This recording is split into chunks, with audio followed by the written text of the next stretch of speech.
ਜਿਹੜੇ ਸਾਨੂੰ ਕਹਿੰਦੇ ਰਹੇ ਨੇ ਵੀ ਇਹਨਾਂ ਦੀ ਸਿਆਸੀ ਵਰਤ ਕੋਈ ਨਹੀਂ, ਠੀਕ ਹੈ ਨਹੀਂ, ਸਾਰੀ ਇਹ ਹਲਕੇ ਦੀ ਆਵਾਮ ਨੇ ਉਹਨਾਂ ਨੂੰ ਦੱਸ ਰਿਹਾ ਵੀ ਤੁਹਾਡੀ ਸਿਆਸੀ ਵਰਤ ਹੈ ਆ। ਦਾਨਿਆਲ ਜੀ ਸਾਹਿਬ ਨੇ, महबूब संगरा साहब ने, पीर एजाजुल हसन शाह साहब ने, ते चोरी इरफान मेज़ पाकिस्तान मरकज़ी मुस्लिम लीग के जिहड़े जिम्मेदार ने, उन्होंने आवाम की आवाज़ वेख के बाकू शहर जिहड़ा बकौल MNA दे 7 पोलिंग स्टेशन ने ते शकड़गढ़ दे लोकां दा मैं इंतहाई शुक्रगुजार हाँ। उन्होंने इन्नी मुहब्बत की है। MLA तो अज भी किसी नूं जाके पुछो तो कौन है दिलों का, ते जां वोटां नाल कौन MLA बने दा, तुहानूं सारी दुनिया दस दे, सारा हल्का दस देगा। अस्सलाम वालेकुम नाज़रीन, सॉफ्ट टॉक टीवी दे नाल मैं तुहाडा मेज़बान अमर बशर तुहाडी खिदमत च हाज़र हाँ। जिस तरह कि तुहानूं पता हाल ही दे विच रियासी इलैक्शन होया LA 37 जम्मू 4। मेरे नाल मौजूद शख्सियत जो किसी भी तारफ की मोहताज नहीं, जनाब उस्मान अलीम साहब उर्फ मुस्लिम भाई, जनाब MLA के कैंडीडेट सी ते जनाब दे बकोल के जिहड़ा इलैक्शन होया उहदे विच जिहड़े इन्हां दे ज़ाती वोट ने, जिहड़े लोगों ने इन्हां नूं वोट पाए ने 31,000 ते कुछ, जिहड़े इन्हां दे मुखालफ कैंडीडेट सी नून लीग दे, उन्हां दे वोट इन्हां दे बकोल 15,000 प्लस। लेकिन जो नताज आए ने फार्म 24 के मुतलक गौरमेंट की तरफों उहदे च नून लीग का जिहड़ा कैंडीडेट ने उन्हां दे वोट होए ने 28,000, मुस्लिम भाई दे वोट 20,000 प्लस। तो मुस्लिम भाई नाल गलबात करने इलैक्शन के मुताबक जो कुछ भी होया, जो भी इन्हां ते आप बीती है, इन्हां कोल सुनने। अस्सलाम वालेकुम जी। वालेकुम अस्सलाम जी। जी भाई जान की हाल है, ठीक हो? अलहमदुलिल्लाह ठीक ठाक। सब तो पहले तो ये दसो कि तुसीं इलैक्शन नूं तस्लीम क्यों नहीं कर रहे? सब तो पहला तो मैं तुहाडा शुक्रिया अदा करना, तुसीं मेरे कोल आए हो। ते इलैक्शन नूं तस्लीम इस लई नहीं कर रहे असीं, ਇਹ ਧਾਂਦਲੀ ਦਾ ਇਲੈਕਸ਼ਨ ਹੈਗਾ। ਇਸ ਇਲੈਕਸ਼ਨ ਦੇ ਵਿੱਚ ਇਲੈਕਸ਼ਨ ਤੋਂ ਪਹਿਲਾਂ ਹੀ ਅਸੀਂ ਲੋਕਾਂ ਨੂੰ, ਅਦਾਰਿਆਂ ਨੂੰ, ਨਾਰਵਲ DPO ਨੂੰ, ਨਾਰਵਲ ਡਿਪਟੀ ਕਮਿਸ਼ਨਰ ਨੂੰ, DCO ਨੂੰ, DPO ਨੂੰ, ਇਲੈਕਸ਼ਨ ਕਮਿਸ਼ਨ ਨੂੰ ਆਗਾਹ ਕੀਤਾ ਸੀ। ਅਸੀਂ ਆਗਾਹ ਕੀਤਾ ਵੀ ਇਹ ਪੋਲਿੰਗ ਸਟੇਸ਼ਨ ਨੇ, ਇਹ ਕਿਉਂਕਿ ਚਾਰਟਰ ਆਫ ਡਿਮਾਂਡ ਜਿਹੜਾ ਅਕਵਾਮ ਮੁਤਹਿਦਾ ਦੇ ਚਾਰਟਰ ਦੇ ਤਹਿਤ ਕਿਸੇ ਪੰਜਾਬ ਪਾਕਿਸਤਾਨ ਦੇ ਵਜ਼ੀਰ ਮਸ਼ੀਰ ਨੂੰ ਪਾਕਿਸਤਾਨੀ ਪੁਲਿਸ ਦੇ ਪ੍ਰੋਟੋਕੋਲ ਨਾਲ, ਪ੍ਰੋਟੈਕਸ਼ਨ ਦੇ ਨਾਲ ਕਿਸੇ ਵੀ ਪੋਲਿੰਗ ਸਟੇਸ਼ਨ ਤੇ ਵਿਜ਼ਿਟ ਕਰਨ ਦੀ ਇਜਾਜ਼ਤ ਹੈ ਨਹੀਂ। ਪਹਿਲੀ ਗੱਲ ਤੇ ਆਇਆ ਅਸੀਂ ਬਕਾਇਦਾ ਨਾਂ ਲੈ ਕੇ, ਉਹ ਪੋਲਿੰਗ ਸਟੇਸ਼ਨਾਂ ਦਾ ਨਾਂ ਲਿਖ ਕੇ DC ਨੂੰ, DPO ਨੂੰ, ਇਲੈਕਸ਼ਨ ਕਮਿਸ਼ਨ ਨੂੰ ਐਪਲੀਕੇਸ਼ਨ ਦਿੱਤੀ। 31 ਜੁਲਾਈ ਨੂੰ ਦਿੱਤੀ। ਉਸ ਦਿਨ ਦਾ ਤੁਸੀਂ 4 ਤੋਂ ਲੈ ਕੇ ਤੇ 5 ਵਜੇ ਤੱਕ ਦਾ ਰਿਕਾਰਡ ਸਾਰੇ ਦਫ਼ਤਰਾਂ 'ਚ ਮੇਰਾ ਕਢਾ ਸਕਦੇ ਹੋ ਕਿ ਮੈਂ ਗਿਆ ਕਿ ਨਹੀਂ ਗਿਆ। ਪਹਿਲਾਂ ਆਗਾਹ ਕੀਤਾ, ਐਪਲੀਕੇਸ਼ਨਾਂ ਵੀ ਮੇਰੇ ਕੋਲ ਮੌਜੂਦ ਨੇ, ਉਹ ਵੀ ਮੈਂ ਤੁਹਾਨੂੰ WhatsApp ਕਰਾਂਗਾ। ਤੁਸੀਂ ਉਹ ਜਿਹੜੀਆਂ ਨੇ ਨਾ ਇਹਦੇ ਵਿੱਚ ਲਾਣੀਆਂ ਨੇ ਵੀ ਪਹਿਲਾਂ ਆਗਾਹ ਕੀਤੇ ਤੱਕ ਨਹੀਂ, ਕਿਉਂਕਿ ਅਸੀਂ ਰਿਆਸਤ ਜੰਮੂ ਕਸ਼ਮੀਰ ਦੇ ਵਸਿੰਦੇ ਹਾਂ ਤੇ ਇਹ ਹੱਕ ਸਾਨੂੰ ਅਕਵਾਮ ਮੁਤਹਿਦਾ ਨੇ ਦਿੱਤੇ ਦਾ ਤੇ ਫ੍ਰੀ ਐਂਡ ਫੇਅਰ ਇਲੈਕਸ਼ਨ ਇਹ ਵੀ ਸਾਡਾ ਮੁਤਾਲਬਾ ਹੈ।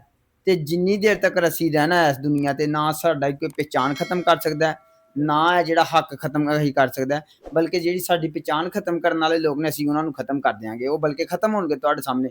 ਤੇ ਇਹ ਬੇਸਿਕਲੀ ਤੇ ਜਿਹੜਾ ਸਾਨੂੰ ਬੇਸਿਕ ਰਾਈਟ ਹੈ, ਹਿਊਮਨ ਰਾਈਟ ਹੈ, ਵੋਟ ਦਾ ਜਿਹੜਾ ਰਾਈਟ ਹੈ, ਅਕਵਾਮ ਮੁਤਹਿਦਾ ਨੇ ਦਿੱਤੇ ਦਾ, ਇਹ ਸਾਫ਼ ਤੇ ਸ਼ਫਾਫ ਹੋਣਾ ਚਾਹੀਦਾ ਹੈ। मुस्लिम भाई तुहाडे मुताबिक धांधली किस टाइम हुई है? गिनती के वक्त हुई है या फिर अंदर खाते को गेम पाई है उन्होंने? ਗਿਣਤੀ ਦੇ ਟਾਈਮ ਤੇ ਜਿਹੜੀ ਧਾਂਦਲੀ ਹੁੰਦੀ ਹੈ ਉਹ ਤੇ ਬਹੁਤ ਘੱਟ ਹੁੰਦੀ ਹੈ, ਕਿਉਂਕਿ ਸਾਰਿਆਂ ਦੇ ਪੋਲਿੰਗ ਏਜੰਟ ਜਿਹੜੇ ਨੇ ਉੱਥੇ ਮੌਜੂਦ ਹੁੰਦੇ ਨੇ। ਅਸੀਂ ਜਿਹੜੀ ਲਾਈਵ ਦੁਨੀਆ ਨੂੰ ਧਾਂਦਲੀ ਦਿਖਾਈ ਹੈ, ਕਿਆ ਹੁਣ ਇਹ ਸਵਾਲ ਦੀ ਗੁੰਜਾਇਸ਼ ਬਚਦੀ ਹੈ? ਅਸੀਂ ਗਿਣ ਦੱਸਿਆ ਵੀ ਇਹ ਦਰਮਾਨ ਦੇ ਵਿੱਚ ਇਹ ਹੋ ਰਿਹਾ ਹੈ, ਬੰਦੇ ਮਰੇ ਦਿਆਂ ਦੇ ਵੋਟ ਪੈ ਗਏ ਨੇ, ਫਲਾਂ ਹੋ ਗਿਆ, ਫਲਾਂ ਹੋ ਗਿਆ, ਪਰਚੀਆਂ ਬਾਹਰ ਜਾ ਰਹੀਆਂ, ਅੰਦਰ ਆ ਰਹੀਆਂ ਦੱਸਿਆ। ਅਸੀਂ ਗਮਰੋਲੇ ਦੇ ਵਿੱਚ ਦੱਸਿਆ ਵੀ ਇਹ ਦੇਖੋ ਇਹ ਹੋ ਰਿਹਾ ਇੱਥੇ, ਸਾਰੀ ਦੁਨੀਆ ਨੇ ਵੇਖਿਆ। ਅਸੀਂ ਦਰਮਾਨ ਦੇ ਨਾਲ ਬਿਲਕੁਲ ਇੱਕ ਪੋਲਿੰਗ ਸਟੇਸ਼ਨ ਹੈ, ਉਹਨੂੰ ਨਵਾਂ ਪਿੰਡ ਗੁਜਰਾ ਕਹਿੰਦੇ ਨੇ, 1 ਕਿਲੋਮੀਟਰ ਦੀ ਮੁਸਾਫਤ ਹੈ ਜੰਮੂ ਹਾਊਸ ਦੀ, ਤੇ ਉਹਦਾ ਰੋਡ ਬਿਲਕੁਲ ਸੇਮ ਹੈ। ਅਸੀਂ ਸਾਰੀ ਦੁਨੀਆ ਨੂੰ ਦੱਸਿਆ ਉੱਥੇ ਵੀ ਇਹ ਹੋ ਰਿਹਾ ਯਾਰ, ਇਹ ਦੱਸੋ, ਇਹਨੂੰ ਰੋਕੋ। ਲੇਕਿਨ ਇੰਨੀ ਧਾਂਦਲੀ ਵੇਖ ਕੇ ਕੋਈ ਬੰਦਾ ਯਕੀਨ ਨਾ ਕਰੇ ਤੇ ਠੀਕ ਹੈ ਨਹੀਂ। ਉਹ ਕਹਿੰਦੇ ਨੇ ਅੱਖੀ ਦੇਖਿਆ ਜ਼ਹਿਰ ਜਿਹੜਾ ਨਾ ਖਾਧਾ, ਤੇ ਫਿਰ ਅੱਖੀ ਦੇਖਿਆ ਲੋਕ ਜ਼ਹਿਰ ਖਾ ਰਹੇ ਨੇ, ਬਲਕਿ ਨੂਨ ਲੀਗ ਦੇ ਚੰਦ ਲੋਕ। ਬਾਕੀ ਤੇ ਨੂਨ ਲੀਗ ਦੇ ਵਿੱਚ ਵੀ ਜਿਹੜੇ ਗੈਰਤਮੰਦ ਲੋਕ ਨੇ ਉਹ ਰਿਜ਼ਲਟ ਤਸਲੀਮ ਕਰਦੇ ਪਏ ਨੇ ਵੀ ਨਹੀਂ ਯਾਰ। ਤੁਸੀਂ ਉਹਨਾਂ ਨੂੰ ਦਿਲ ਦੀ ਆਵਾਜ਼ ਪੁੱਛ ਲਿਓ ਕੌਣ ਜਿੱਤਿਆ, ਉਹ ਤੁਹਾਨੂੰ ਕਹਿਣਗੇ ਮੁਸਲਿਮ। अच्छा मुस्लिम भाई माजरत नाल तुहाडे कोल धांधली दे सबूत मौजूद ने, मतलब फोटोज वगैरह वीडियोज वगैरह ठोस सबूत ने? ਠੋਸ ਮੌਜੂਦ ਨੇ, ਮੈਂ ਤੁਹਾਨੂੰ WhatsApp ਕਰਾਂਗਾ, ਤੁਸੀਂ ਇਸ ਵੀਡੀਓ ਦੇ ਵਿੱਚ ਐਡ ਕਰਨੇ ਨੇ। ਉਹ ਸਾਡੇ ਜਿਹੜੇ ਸਬੂਤ ਨੇ ਉਹ ਸ਼ਰਜੀਲ ਮੈਮੋਰਾ ਨੇ, ਪੀਪਲ ਪਾਰਟੀ ਨੇ ਲਾਏ ਨੇ, ਵੱਡੇ ਉਸਮਾਨ ਇਬਰਾਹਿਮ ਸਮੀ ਨੇ ਲਾਏ ਨੇ, ਠੀਕ ਹੈ ਨਹੀਂ, ਜਾਮੀ ਸਾਹਿਬ ਨੇ ਲਾਏ ਨੇ। ਇਹ ਸਾਰੇ ਜਿਹੜੇ ਦੁਨੀਆ ਦੇ ਤੁਹਾਨੂੰ ਦਿਖਾਏ ਜਾ ਰਹੇ ਨੇ, ਇਹ ਸਬੂਤ ਸਿਰਫ ਸਾਡੇ ਕੋਲ ਮੌਜੂਦ ਨੇ। ਤੇ ਫਿਰ ਤੁਸੀਂ ਆਪਣਾ ਰਿਜ਼ਲਟ ਕਿਉਂ ਨਹੀਂ ਲੈ ਸਕੇ ਆਰਓ ਦਫ਼ਤਰ ਚੋਂ, ਅਗਰ ਤੁਹਾਡੇ ਕੋਲ ਸਬੂਤ ਸਾਰੇ ਮੌਜੂਦ ਸੀ? 3-4 ਪੋਲਿੰਗ ਸਟੇਸ਼ਨਾਂ ਤੇ ਨਾ ਥੋੜਾ ਤਸਾਦਮ ਹੋ ਗਿਆ ਤੇ ਸਾਰੀ ਜਮਾਤ ਦੇ ਜਿਹੜੇ ਹਨ ਵਰਕਰ ਉਹਨਾਂ ਦੀ ਦੌੜ ਉਧਰ ਲੱਗ ਗਈ। ਉਸ ਟਾਈਮ ਸਾਡੇ ਕੋਲ ਥੋੜੀ ਮਿਸਟੇਕ ਹੋਈ ਹੈ, ਠੀਕ ਹੈ ਨਹੀਂ ਵੀ ਸਾਨੂੰ ਚਾਹੀਦਾ ਸੀ ਉੱਥੇ ਵੀ ਪੈਰਾ ਦਿੰਦੇ ਇੱਧਰ ਵੀ ਦਿੰਦੇ, ਲੇਕਿਨ ਉਹਨਾਂ ਕਿਹਾ ਵੀ ਇੱਧਰ ਕੰਮ ਜ਼ਿਆਦਾ ਖਰਾਬ ਹੋ ਗਿਆ, ਵਿਗੜ ਗਿਆ, ਸਾਰੇ ਨੇ ਇੱਧਰ ਦੀ ਦੌੜ ਲਾ ਦਿੱਤੀ। ਉਹ ਪੁਲਿਸ ਨੇ ਡੀਪੀਓ ਦੀ ਕਿਆਦਤ 'ਚ ਡੀਪੀਓ ਪੁਲਿਸ ਗਰਦੀ ਦੇ ਵਿੱਚ ਜਿੰਨਾ ਇਲੈਕਸ਼ਨ ਹੋਇਆ ਨਾ ਜਿਹੜਾ ਧਾਂਦਲੀ ਜ਼ਿਆਦਾ ਇਲੈਕਸ਼ਨ ਹੋਇਆ ਸਾਰਾ ਇਹਦਾ ਜ਼ਿੰਮੇਦਾਰ ਡੀਪੀਓ ਤੇ ਹਸਨ ਇਕਬਾਲ ਸਾਹਿਬ ਨੇ। ਇਹਨਾਂ ਨੇ ਆਪਣੀ ਮਿਲੀ ਭਗਤ ਨਾਲ ਪੁਲਿਸ ਦਾ ਜਿਹੜੇ ਐਸਐਚਓ ਵੀ ਉੱਥੇ ਨੇ, ਉਹ ਐਸਐਚਓ ਮੌਜੂਦ ਨੇ, ਉਹਨਾਂ ਦੇ ਕੋਲ ਧਾਂਦਲੀ ਹੋ ਰਹੀ ਹੈ ਤੇ ਰੋਕ ਨਹੀਂ ਰਹੇ, ਏਡੇ ਮੈਨੇਜ ਹੋਏ ਦੇ ਹਨ। ਤੁਹਾਡੇ ਮੁਤਾਬਕ 185 ਪੋਲਿੰਗ ਸਟੇਸ਼ਨ ਹੈ ਤੇ ਤੁਸੀਂ ਦੱਸ ਸਕਦੇ ਹੋ ਕਿ ਤੁਸੀਂ ਕਿੰਨੇ ਪੋਲਿੰਗ ਸਟੇਸ਼ਨ ਜਿੱਤੇ ਹੋ ਟੋਟਲ? ਜਿਹੜੇ ਸਾਡੇ ਕੋਲ ਫਾਰਮ 124 ਆਏ ਨੇ ਨਾ, ਉਹ 71 ਫਾਰਮ ਜਿਹੜੇ ਸਾਡੇ ਕੋਲ 124 ਜਿਹੜੇ ਮੌਜੂਦ ਹਨ ਨਾ, ਉਹਦੇ ਵਿੱਚੋਂ ਮੈਂ 71 ਚ ਜਿੱਤਿਆ, 71 ਫਾਰਮ ਮੈਂ ਜਿੱਤਿਆ। ਜਿਹੜੇ ਇਹਨਾਂ ਨੇ 61 ਪੋਲਿੰਗ ਸਟੇਸ਼ਨ ਦਾ ਰਿਜ਼ਲਟ ਰੋਕਿਆ ਨਾ, ਪੁਲਿਸ ਚੁੱਕ ਕੇ ਲੈ ਗਈ ਹੈ ਸਾਰੇ ਉੱਥੋਂ ਵੋਟ ਹੀ ਡੱਬੇ ਚੁੱਕ ਕੇ ਲੈ ਗਈ ਹੈ, ਠੀਕ ਹੈ ਨਹੀਂ। ਆਰਓ ਦਫ਼ਤਰ ਜਾ ਕੇ ਇਹਨਾਂ ਰਿਜ਼ਲਟ ਜਦੋਂ ਚੇਂਜ ਕੀਤਾ, ਮੈਨੂੰ 2.5 ਘੰਟੇ ਅੰਦਰ ਨਹੀਂ ਦਾਖਲ ਹੋਣ ਦਿੱਤਾ। ਮੈਂ ਉਮੀਦਵਾਰ ਹਾਂ। ਇਹ ਸਵਾਫ ਤੇ ਸ਼ਫਾਫ ਅਗਰ ਕਵਾਮੀ ਮੁਤਹਿਦਾ ਦਾ ਕੋਈ ਨੁਮਾਇੰਦਾ ਸੁਣ ਰਿਹਾ ਹੈ ਜਾਂ ਅਵਾਮੀ ਆਲਮੀਆਤੀ ਦਾਰੇ ਸੁਣ ਲੈ ਨੇ, ਅਵਾਮੀ ਹਕੂਕ ਕੌਮੀ ਹਕੂਕ ਦੀਆਂ ਜਿਹੜੀਆਂ ਨੇ ਇਨਸਾਨੀ ਹਕੂਕ ਦੀਆਂ ਤਨਜ਼ੀਮਾਂ ਸੁਣ ਰਹੀਆਂ ਨੇ, ਤੇ ਇਹ ਲਾਜ਼ਮੀ ਕਿਸੇ ਕੋਲ ਟਰਾਂਸਲੇਟ ਕਰਾ, ਇੰਗਲਿਸ਼ ਕਰਾ ਰਿਹਾ ਉਰਦੂ ਜੀ ਆਪਣੀ ਜ਼ੁਬਾਨ 'ਚ, ਵੀ ਇਹ ਜਿਹੜਾ ਇੱਥੇ ਇਲੈਕਸ਼ਨ ਹੋਇਆ ਜ਼ਿਲ੍ਹਾ ਨਾਰਲ LA 37 ਜੰਮੂ ਫੋਰਡ ਦਾ, ਇਹ ਬੜੇ ਸਕੀਰ ਦਾ ਇੰਤਹਾਈ ਤੰਦਲੀ ਦਾ ਉਹ ਇਲੈਕਸ਼ਨ ਹੋਇਆ ਜਿਹਨੂੰ ਮੈਂ ਪੂਰੀ ਦੁਨੀਆ 'ਚ ਸਾਡੀ ਜਮਾਤ ਨੇ ਨੰਗਿਆਂ ਕਰ ਦਿੱਤਾ। ਪੂਰੇ ਜ਼ਿਲ੍ਹੇ ਦੇ ਵਿੱਚ ਅਸੀਂ ਨੰਗਿਆਂ ਕਰਕੇ ਇਹਨਾਂ ਨੂੰ ਦੱਸਿਆ ਹੈ ਵੀ ਇਹ ਇਲੈਕਸ਼ਨ ਹੋ ਰਿਹਾ ਸ਼ਫਾਫ, ਇਹ ਦੇਖੋ, ਇਹ ਵੇਖੋ, ਇਹ ਵੇਖੋ ਫਲਾਨੀ ਜਗ੍ਹਾ। ਤੁਹਾਡੇ ਮੁਤਾਬਕ ਧਾਂਦਲੀ ਹੋਈ ਹੈ, ਕੋਈ ਸ਼ਿਕਾਇਤ ਵਗੈਰਾ ਦਰਜ ਕਰਵਾਈ ਹੈ ਇਲੈਕਸ਼ਨ ਕਮਿਸ਼ਨ 'ਚ? ਤੁਹਾਡੀ ਵੀਡੀਓ ਵੈਸੇ ਮੈਂ ਦੇਖੀ ਹੈ ਇੱਕ ਦੋ, ਕਿ ਮੁਜ਼ੱਫਰਾਬਾਦ ਗਏ ਹੋ, ਲਾਹੌਰ ਜੇ ਹੋ ਅੱਗੇ ਪਿੱਛੇ, ਉਹਦਾ ਕੋਈ ਰਿਜ਼ਲਟ ਮਿਲਿਆ ਅਗਰ ਕੋਈ ਸ਼ਿਕਾਇਤ ਦਰਜ ਕਰਵਾਈ ਹੈ ਤੇ? ਸਾਨੂੰ ਇਲੈਕਸ਼ਨ ਕਮਿਸ਼ਨ ਨੇ ਕਿਹਾ ਸੀ ਅਸੀਂ 10 ਦਿਨ ਦੇ ਵਿੱਚ ਤੁਹਾਨੂੰ ਬੁਲਾਵਾਂਗੇ, ਤੇ ਅਸੀਂ 45 ਦਿਨ ਦੇ ਵਿੱਚ ਨਾ ਅਦਾਲਤ ਉਜ਼ਮਾ ਜਿਹੜੀ ਹੈ ਸੁਪਰੀਮ ਕੋਰਟ ਹਾਈ ਕੋਰਟ ਜਿਹੜੀ ਹੈ ਮੁਜ਼ੱਫਰਾਬਾਦ ਦੀ ਅਦਾਲਤ, ਉਹਦੇ ਵਿੱਚ 40-45 ਦਿਨ ਦੇ ਵਿੱਚ ਹਲੇ ਅਸੀਂ ਜਾ ਸਕਨੇ ਹਾਂ, ਉਹ ਅਗਲਾ ਪ੍ਰੋਸੈਸ ਹੈ। ਲੇਕਿਨ ਇਲੈਕਸ਼ਨ ਕਮਿਸ਼ਨ ਸਾਨੂੰ ਕੋਈ ਜਵਾਬ ਦੇਗਾ ਤੇ ਫਿਰ ਅੱਗੇ ਕਰਾਂਗੇ, ਨਹੀਂ ਤੇ ਅਕਵਾਮੇ ਮੁਤਹਿਦਾ ਤੱਕ ਇਹ ਮਾਮਲਾ ਜਾਏਗਾ। ਇਹ ਜਿਹੜੇ ਐਡਾ ਸੌਖਾ ਕੰਮ ਨਹੀਂ ਹੈਗਾ ਹੈ, ਇਹ ਵਾਮ ਹੁਣ ਜਾਗ ਚੁੱਕੀ ਦੀ ਹੈ। ਵਾਮ ਇਹਨਾਂ ਨੂੰ ਨਹੀਂ ਪਸੰਦ ਕਰਦੀ, ਵਾਮੀ ਮੈਂਡੇਟ ਵਾਸਤੇ ਹੁਣ ਅਸੀਂ ਦੋ ਕਰ ਰਹੇ ਹਾਂ, ਜਿੱਥੇ ਵਾਮ ਨੇ ਵੋਟ ਪਾਇਆ ਉੱਥੇ ਨਿਕਲਣਾ ਚਾਹੀਦਾ, ਮੈਨੂੰ ਪਾਣ, ਏ ਨੂੰ ਪਾਣ, ਬੀ ਨੂੰ ਪਾਣ, ਸੀ ਨੂੰ ਪਾਣ, ਉੱਥੇ ਨਿਕਲਣਾ ਚਾਹੀਦਾ। ਅਸੀਂ ਤੇ ਵਾਮੀ ਮੈਂਡੇਟ ਦੀ ਹੁਣ ਜੰਗ ਲੜ ਰਹੇ ਹਾਂ ਤੇ ਲੜਦਿਆਂ ਰਹਿਣਾ ਇਨਸ਼ਾਅੱਲਾ। ਅਗਰ ਤਹਿਕੀਕਾਤ ਦੇ ਬਾਵਜੂਦ ਅਸਲ ਨਤੀਜਾ ਉਹੀ ਸਾਬਤ ਹੋਇਆ ਜਿਹੜਾ ਕਿ ਹੁਣ ਚੱਲ ਰਿਹਾ ਗਵਰਨਮੈਂਟ ਦੇ ਖਾਤੇ 'ਚ, ਤੇ ਫਿਰ ਕੀ ਕਰੋਗੇ? ਤਹਿਕੀਕਾਤ ਦੇ ਬਾਵਜੂਦ ਇਹੀ ਰਿਜ਼ਲਟ ਰਿਹਾ, ਤੇ ਇਹ ਜਿਹੜੀਆਂ ਤੁਸੀਂ ਵੀਡੀਓ ਵੇਖ ਰਹੇ ਹੋ, ਦਰਮਾਨ ਦੇ ਗਿਰਦੋ ਨਵਾਜ਼ ਦੀ ਵੀਡੀਓ ਵੇਖ ਰਹੇ ਹੋ, ਇਹ ਕੀ ਚੀਜ਼ ਸ਼ੋਅ ਕਰ ਰਹੇ ਨੇ? ਇਹ ਸ਼ੋਅ ਕਰ ਰਹੇ ਨੇ ਵੀ ਹਸਨ ਇਕਬਾਲ ਸਾਹਿਬ, ਡੀਪੀਓ ਸਾਹਿਬ, ਤੁਸੀਂ ਕਾਇਨਾਤ ਦੇ ਬਰੇ ਸਗੀਰ ਦੇ ਇੰਤਹਾਈ 2 ਨੰਬਰ ਝੂਠੇ ਤੇ ਮੈਂ ਕਹਿੰਦਾ ਨਗੱਲੇ ਆਦਮੀ ਹੋ। ਇਹ ਸਾਰੀਆਂ ਚੀਜ਼ਾਂ ਵੇਖ ਕੇ ਵੀ ਤੁਸੀਂ ਅਗਰ ਨਹੀਂ ਹੈ ਤੇ ਇੰਟਰਵਿਊ ਆਪਣਾ ਕੋਈ ਐਕਸ਼ਨ ਲੈਂਦੇ। ਮੈਂ ਤੇ ਕਹਿੰਦਾ ਵੀ ਇਹ ਡੀਪੀਓ ਜਿੰਨੀ ਦੇਰ ਤੱਕ ਜ਼ਿਲ੍ਹਾ ਨਾਰਵਲ 'ਚ ਮੌਜੂਦ ਹੈ ਨਾ ਇਹਲਾ ਤੇ ਹਸਨ ਇਕਬਾਲ, ਇੱਥੇ ਕੋਈ ਇਲੈਕਸ਼ਨ ਸਾਫ਼ ਤੇ ਸ਼ਫਾਫ ਨਹੀਂ ਹੋ ਸਕਦਾ। ਤੇ ਇਹਦੇ ਅੰਡਰ ਜਿਹੜੇ ਤਹਿਸੀਲ ਜ਼ਫਰਵਾਲ ਤੇ ਵਿੱਚ SHO ਨੇ ਉਹਨਾਂ ਦਾ ਵੀ ਤਬਾਦਲਾ ਹੋਣਾ ਚਾਹੀਦਾ, ਬਲਕਿ ਡੀਪੀਓ ਤੋਂ ਸਭ ਨੂੰ ਪਹਿਲਾਂ ਤਬਾਦਲਾ ਹੋਣਾ ਚਾਹੀਦਾ। ਆਮ ਜਨਰਲ ਇਲੈਕਸ਼ਨ 'ਚ ਆਵਾਮ ਹਸਨ ਇਕਬਾਲ ਕੋਲੋਂ ਇਹ ਲਈ ਲੈਗੀ। ਕਹਿੰਦੇ ਨੇ ਨਾ ਜਿਹੜੇ ਵੀ ਜਿਹੜੇ ਫਾਰਮ 47 ਵਾਲਿਆਂ ਤੇ ਲਾਨਤ ਤੇ ਉਹਨਾਂ ਦੇ ਬੱਚਿਆਂ ਤੇ ਉਹਨਾਂ ਦੇ ਪਿਓ ਤੇ ਵੀ, ਤੇ ਮੈਂ ਫਾਰਮ ਇੰਜਨ ਗਿਣ ਕੇ ਦੱਸੇ ਨੇ, ਠੀਕ ਹੈ ਨੀ, ਕੋਈ ਉਹਲਾ ਨਹੀਂ ਰਹਿਣ ਦਿੱਤਾ। ਤੇ ਇਹ ਸਾਰੇ ਆ ਕੇ ਦੇ ਲੈਣ ਹਲਫ, ਜਾਂ ਮੀਆਂ ਸਾਹਿਬ ਹਲਫ ਦੇ ਲੈਣ, ਮੀਆਂ ਸਾਹਿਬ ਤੇ ਹਸਨ ਇਕਬਾਲ ਸਾਹਿਬ ਆਉਣ ਕਿਸੇ ਚੌਂਕ ਦੇ ਵਿੱਚ, ਜੰਮੂ ਉਸ ਦੇ ਪਾਣੀ ਨਾਲ ਨਹੀਂ, ਆਮ ਨਲਕੇ ਦੇ ਪਾਣੀ ਨਾਲ ਵਜ਼ੂ ਕਰਨ ਤੇ ਇੰਨੀ ਗੱਲ ਕਹਿ ਦੇਣ ਵੀ ਇਹ ਇਲੈਕਸ਼ਨ ਜਿਹੜਾ ਸਾਫ਼ ਤੇ ਸ਼ਫਾਫ ਹੋਇਆ। ਮੈਂ ਮੁਸਲਿਮ ਭਾਈ ਜੰਮੂ ਕਸ਼ਮੀਰ ਯੂਨਾਈਟਿਡ ਮੂਵਮੈਂਟ ਦਾ ਉਮੀਦਵਾਰ, ਨਾਮਜ਼ਦ ਉਮੀਦਵਾਰ ਜਿਹਦਾ ਇੰਤਖਾਬੀ ਨਿਸ਼ਾਨ ਕੁਰਸੀ ਹੈ ਉਸਮਾਨ ਅਲੀ, ਜਿਹਨੂੰ ਮੋਟਰਸਾਈਕਲ ਸਵਾਰ ਕਹਿੰਦੇ ਨੇ, ਮੈਂ ਕਿਸੇ ਜਗ੍ਹਾ ਵੀ ਨਹੀਂ ਜਾਵਾਂਗਾ, ਆਮ ਵਾਹਨ 'ਚ ਵੀ ਨਹੀਂ ਦੱਸਾਂਗਾ। ਮੈਂ ਉਹ ਵੀਡੀਓ ਦੀ ਵੀ ਜਿਹੜੀ ਇਹਨਾਂ ਕੋਲ ਬਕਾਇਦਾ ਅਗਰ ਇਹ ਕਹਿ ਦੇਣ ਤੇ ਮੈਂ ਇਹਨਾਂ ਕੋਲ ਵਰਬਲੀ ਮੈਂ ਇਹਨਾਂ ਕੋਲ ਜਿਹੜੀ ਹੈ ਨਾ ਉਹ ਮਾਜ਼ਰਤ ਕਰਾਂਗਾ।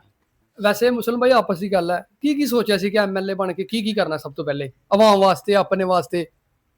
MLA ਤੇ ਅੱਜ ਵੀ ਕਿਸੇ ਨੂੰ ਜਾ ਕੇ ਪੁੱਛੋ ਤੇ ਕੌਣ ਹੈ ਦਿਲਾਂ ਦਾ, ਤੇ ਜਾਂ ਵੋਟਾਂ ਨਾਲ ਕੌਣ MLA ਬਣੇਦਾ, ਤੁਹਾਨੂੰ ਸਾਰੀ ਦੁਨੀਆ ਦੱਸ ਦੇ, ਸਾਰਾ ਹਲਕਾ ਦੱਸ ਦੇਗਾ। ਅਸੀਂ MLA ਬੰਦੇ ਨਾ, ਅਸੀਂ ਸਭ ਨਾਲ ਪਹਿਲਾਂ ਇਹ ਜਿਹੜੇ ਰਿਆਸਤ ਜੰਮੂ ਕਸ਼ਮੀਰ ਦੇ ਬਸ਼ਿੰਦੇ ਨੇ, ਜਿਹੜੇ ਅੱਜ ਦਿਨ ਤੱਕ ਰਿਆਸਤੀ ਭਾਈ ਸਾਡੇ ਘਰੋਂ ਬੇਘਰ ਨੇ, ਕਿਰਾਏ ਦੇ ਮਕਾਨਾਂ 'ਚ ਰਹਿੰਦੇ ਨੇ, ਉਹਨਾਂ ਵਾਸਤੇ ਅਸੀਂ ਕਲੋਨੀਆਂ ਬਣਾਉਣੀਆਂ ਹਨ ਬਿਲਕੁਲ ਫ੍ਰੀ ਆਫ ਕਾਸਟ। ਉਹ ਹਕੂਮਤ ਕੋਲੋਂ ਬਣਵਾਉਣੀਆਂ ਸੀ, ਉੱਥੇ ਜਗ੍ਹਾ ਖਰੀਦਣੀ ਸੀ, ਉਹ ਕਲੋਨੀਆਂ ਦੇ ਵਿੱਚ ਉਹ ਲੋਕ ਰਹਿਣੇ ਹਨ। ਅਲਹਮਦੁਲਿਲਾ ਮੈਂ ਤੇ ਆਪਣੇ ਬਾਈ ਘਰ 'ਚ ਰਹਿਣਾ, ਮੈਨੂੰ ਆਪਣੀ ਕੋਈ ਇਹੋ ਜਿਹਾ ਅੱਲਾ ਨੇ ਬੜੀ ਰਹਿਮਤ ਹੈ, ਮੈਨੂੰ ਕੋਈ ਮਸਲਾ ਨਹੀਂ।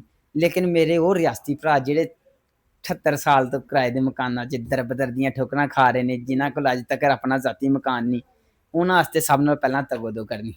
ਫਿਰ ਜਿਹੜਾ ਸਾਡਾ ਡਾਟਾ ਆਨਲਾਈਨ ਨਹੀਂ ਹੋ ਸਕਿਆ 78 ਸਾਲ ਤੋਂ, ਵੀ ਇੱਕ ਨਾਦਰਾ ਤੇ ਹਾਫਿਜ਼ ਦੀ FRC ਬਣ ਜਾਂਦੀ ਹੈ, ਲੇਕਿਨ ਅੱਜ ਵੀ ਕਿਸੇ ਆਮ ਗਰੀਬ ਮਜ਼ਦੂਰ ਦੇ ਬੱਚੇ ਨੂੰ ਰਿਆਸਤ ਜੰਮੂ ਕਸ਼ਮੀਰ ਦੇ ਬਸ਼ਿੰਦੇ ਨੂੰ ਸਟੇਟ ਸਬਜੈਕਟ ਬਣਾਉਣ ਦੀ ਜਦੋਂ ਜ਼ਰੂਰਤ ਪੈਂਦੀ ਹੈ ਤੇ ਉਹਨੂੰ ਦਰ-ਬਦਰ ਦੀਆਂ ਠੋਕਰਾਂ ਖਾਣੀਆਂ ਪੈਂਦੀਆਂ, ਉਹਨੂੰ ਪਿਛਲੇ ਕਾਗਜ਼ ਕੱਢਣੇ ਪੈਂਦੇ ਨੇ, ਉਹ ਜਿਹੜੇ ਜਲਦਿਆਂ ਦੇ ਸਲਾਬ ਦੇ ਵਿੱਚ ਖਤਮ ਹੋ ਗਏ ਦੇ ਨੇ, ਉਹ ਕਿੱਥੋਂ ਲਿਆਏ ਵਿਚਾਰਾ। ਫਿਰ ਉਸ ਤੋਂ ਬਾਅਦ ਇਹ ਜਿਨ੍ਹਾਂ ਲੋਕਾਂ ਨੇ ਯੂਨਿਟ ਤਾਰੇ ਦੇ ਨੇ, ਆਰਜ਼ੀ ਲਾਟਾਂ ਨੇ ਹਲੇ ਤੱਕ, ਠੀਕ ਹੈ ਨਹੀਂ, ਸਾਡੇ ਜ਼ਿਲ੍ਹੇ ਨਾਰਵਾਲ ਦੇ ਵਿੱਚ ਪੂਰਬ ਕਲੋਨੀ ਦੇ ਵਿੱਚ ਲੋਕਾਂ ਨੇ ਬਹੁਤ ਜ਼ਿਆਦਾ ਨੇ ਨਾ ਆਪਣੇ ਯੂਨਿਟ ਤਾਰੇ ਦੇ ਨੇ, ਉਹਨਾਂ ਕੋਲ ਰਸੀਦਾਂ ਨੇ, ਉਹ ਲੋਕ ਵਿਚਾਰੇ ਹਲੇ ਵੀ ਘਰੋਂ ਬੇਘਰ ਨੇ, ਉਹਨਾਂ ਦੀ ਮੈਂ ਜੰਗ ਲੜਨੀ ਸੀ। ਤੇ ਰਿਆਸਤ ਜੰਮੂ ਕਸ਼ਮੀਰ ਦਾ ਫੰਡ ਰਿਆਸਤ ਜੰਮੂ ਕਸ਼ਮੀਰ ਤੇ ਲੋਕਾਂ ਤੇ ਲਾਣਾ ਸੀ।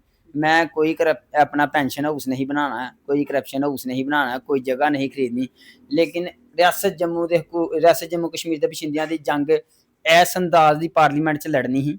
ਇਹ ਜਿਹੜੇ ਸਾਡੇ ਤੇ 35 ਸਾਲ ਤੋਂ ਮੁਸੱਲਤ ਹਨ ਨਾ, ਲੋਕਾਂ ਨੇ ਕਹਿਣਾ ਸੀ ਵਾਕਈ ਕੋਈ ਅਵਾਮੀ ਨੁਮਾਇੰਦਾ ਆ ਗਿਆ। ਐਂਡ ਤੇ ਆਪਣੇ ਮੁਖਾਲਫੀਨ ਕੈਂਡੀਡੇਟ ਔਰ ਹਲਕੇ ਦੀ ਆਵਾਮ ਨੂੰ ਕੀ ਪੈਗਾਮ ਦੇਣਾ ਚਾਹੋਗੇ?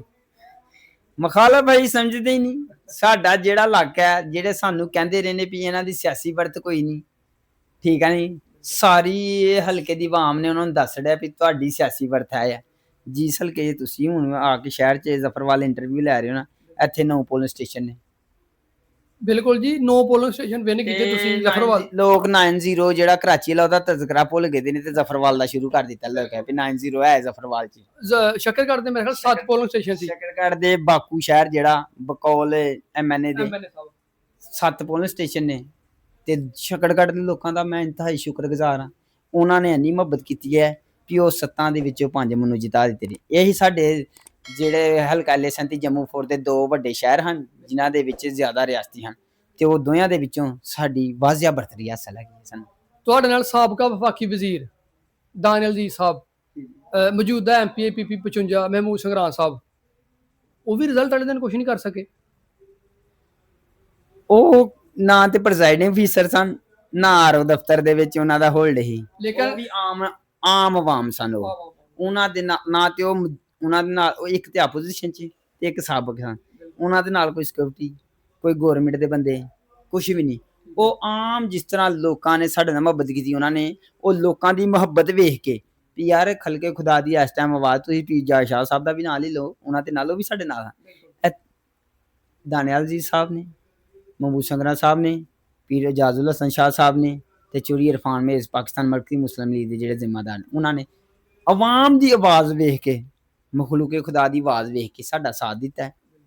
ਤੇ ਉਹ ਅਗਰ ਉਹਨਾਂ ਕੋਲ ਅਖਤਿਆਰ ਕੋਈ ਹੁੰਦਾ ਤੇ ਲਾਜ਼ਮੀ ਕਰਦੇ, ਲੇਕਿਨ ਚੂੰਕਿ ਉਹ ਆਪ ਆਮ ਆਦਮੀ ਦੀ ਤਰ੍ਹਾਂ ਸਨ, ਉਹਨਾਂ ਨੇ ਸਾਡੇ ਨਾਲ ਸਪੋਰਟ ਕੀਤੀ, ਅਸੀਂ ਉਹਨਾਂ ਦਾ ਵੀ ਸ਼ੁਕਰੀਆ ਅਦਾ ਕਰਨੇ ਹਾਂ। ਆਖਰੀ ਸਵਾਲ, ਆਪਣੇ ਵੋਟਰ ਸਪੋਰਟਰ ਦੇ ਨਾਮ ਆਖਰੀ ਪੈਗਾਮ ਕੀ ਕਹਿਣਾ ਚਾਹੋਗੇ? ਕਿਆ ਤੁਸੀਂ ਸਮਝਦੇ ਹੋ ਅੱਜ ਵੀ ਆਪਣੇ ਆਪ ਨੂੰ MLA ਕਿ ਜਿੱਤੇ ਦੇ 31,000 ਪਲੱਸ ਵੋਟ ਨੇ? ਕੀ ਮਹਿਸੂਸ ਕਰਦੇ ਹੋ ਕਿ ਯਾਰ ਹਰਿਆ ਹੋਇਆ ਬੰਦਾ ਇਸ ਟਾਈਮ MLA ਹੈ ਤੇ ਜਿੱਤਿਆ ਹੋਇਆ ਬੰਦਾ ਕੁਝ ਵੀ ਨਹੀਂ ਹੈ?